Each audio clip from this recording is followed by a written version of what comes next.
Élu, fais une pause. Vraiment.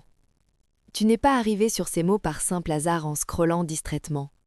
Ce n'est pas une vidéo parmi d'autres, c'est une visitation. Abonne-toi à la chaîne, laisse un like et active la cloche pour recevoir chaque nouveau message inspirant. Quelque part, bien au-delà de l'algorithme, plus profond que le scintillement des pixels sur ton écran, le ciel a fixé ce rendez-vous précis avec toi, à cet instant exact. Ton atmosphère vient de se déplacer. Ton esprit l'a capté avant que ton mental ne trouve les mots. Tu ressens ce tremblement discret derrière tes côtes, cette chaleur qui monte derrière tes oreilles, ce silence soudain et presque palpable quand le ciel se penche si près qu'il touche presque ta peau. Tu le sens, n'est-ce pas? Cette présence qui n'explique rien mais qui change déjà tout. Ce n'est pas du contenu, c'est une confirmation. Le moment que ton âme attendait depuis longtemps n'est pas arrivé avec des fanfares ou des lumières éclatantes. Il est venu avec un feu discret, presque caché, comme un murmure que tu as failli laisser passer. Mais tu ne l'as pas laissé passer. Tu t'es arrêté.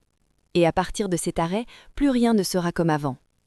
Dis-moi en commentaire si, à un moment précis de ces lignes, ton esprit a tressailli. Parce que ce tressaillement n'était pas une émotion aléatoire, c'était ton ADN spirituel qui se rappelait soudain son auteur. Cette pause que tu viens de faire, c'était ton atmosphère qui s'abaissait devant quelque chose d'ancien et de très sain. Et ce sentiment intense d'être vu, vraiment vu, en cet instant précis, ce n'est pas une illusion psychologique, c'est le timing parfait de Dieu. Tu ne deviens pas quelqu'un d'autre, tu deviens simplement indéniable. La version de toi qui se cachait, qui s'excusait d'exister, qui se rapetissait pour ne pas déranger, elle est en train de s'effacer. Respire profondément maintenant. L'air est plus lourd, plus chargé, parce que tu viens d'entrer dans une convocation sacrée.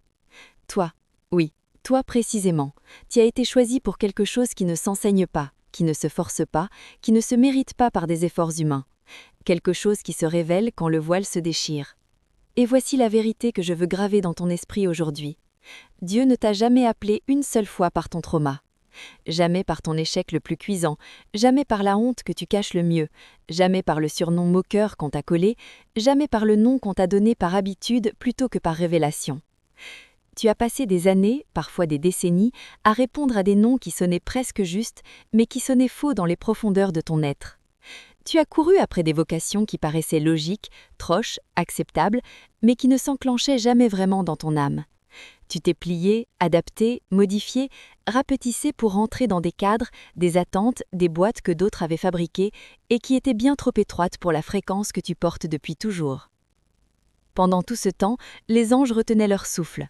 Le ciel attendait, patient, silencieux, le jour où tu cesserais enfin de répondre à ce qu'on t'appelait pour commencer à écouter, vraiment écouter ce que Dieu t'a nommé avant que le monde existe. Je ne parle pas du nom sur ton acte de naissance, je parle de celui que Dieu a murmuré dans ton esprit quand tu n'avais pas encore de poumons, quand tes os n'étaient pas encore formés, quand ta mère ne savait même pas qu'elle te portait. Avant que je t'ai formé dans le ventre de ta mère, je te connaissais, je t'ai consacré, je t'ai établi. Jérémie 1, 5. Ce n'est pas une belle phrase poétique, c'est une déclaration d'identité encodée dans les archives du ciel. Ton vrai nom est un code sacré.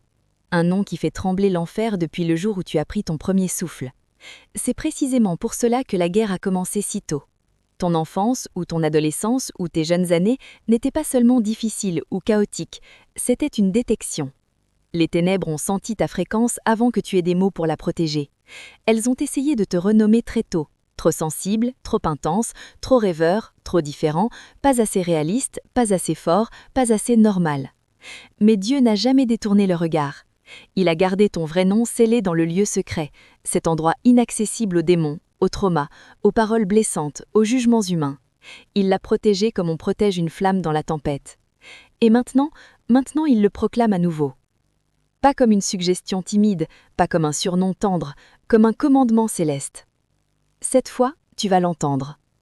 Pas avec tes oreilles de chair, mais avec toute ton essence. Ça va ressembler à un calme intérieur soudain et profond, comme si ton âme avait enfin reconnu son propre reflet après des années de le chercher partout ailleurs. Ça peut ressembler à un silence total, et pourtant ça va te secouer comme un coup de tonnerre dans la poitrine. Tu le sentiras comme une vibration exacte, une fourchette accordée qui résonne pile sur ta fréquence originelle. Ça peut surgir dans un rêve, dans un souvenir que tu avais enfoui, dans un moment de silence absolu où tout le bruit du monde s'évanouit. Mais quand ça va arriver, et ça va arriver, tu sauras. Parce que chaque partie de toi qui se sentait presque, pas tout à fait, pas à la hauteur, trop ceci, pas assez cela, va soudain s'aligner. Comme si tu rentrais enfin chez toi après un long exil. Comme si la pièce manquante n'était pas à l'extérieur de toi, elle était là, enfouie sous les couches de survie, sous les masques, sous les blessures accumulées. Et oui, il y aura du deuil. Tu vas pleurer l'ancien toi, pas parce qu'il était parfait, mais parce qu'il savait comment survivre, comment plaire, comment rester invisible, comment ne pas déranger. Tu vas pleurer la version de toi que tu pensais devoir devenir pour être accepté. Tu vas sentir le vide quand certaines conversations s'éteignent, quand certains numéros cessent de sonner, quand certains regards deviennent distants. Mais ce deuil n'est pas une perte, c'est une consécration. La consécration demande de la distance. Elle demande du silence quand tu voudrais hurler ta révélation. Elle demande de porter du feu sans encore le lancer. Elle demande de gérer un parchemin que tu ne peux pas encore entièrement dérouler devant tout le monde. Et pourtant, dans ce silence, Dieu est plus proche que jamais. Tu vas le sentir dans les pauses entre les mots, dans les espaces vides, dans le calme que tu croyais autrefois menaçant. La proximité avec le trône coûte cher en relations humaines, mais elle est infiniment plus précieuse. Ton vrai nom n'est pas décoratif, ce n'est pas un joli tatouage spirituel. C'est une arme, une fréquence, une commission, une convocation. Abraham, Sarah, Simon-Pierre, Jacob, Israël, tous ont été renommés pour activer un destin plus grand que leur histoire passée. Toi aussi tu as boité jusqu'à ce moment, tu as lutté dans le noir, tu as crié dans des oreillers en demandant pourquoi l'ancien devait mourir avant que le nouveau n'apparaisse. Mais maintenant, l'activation est là.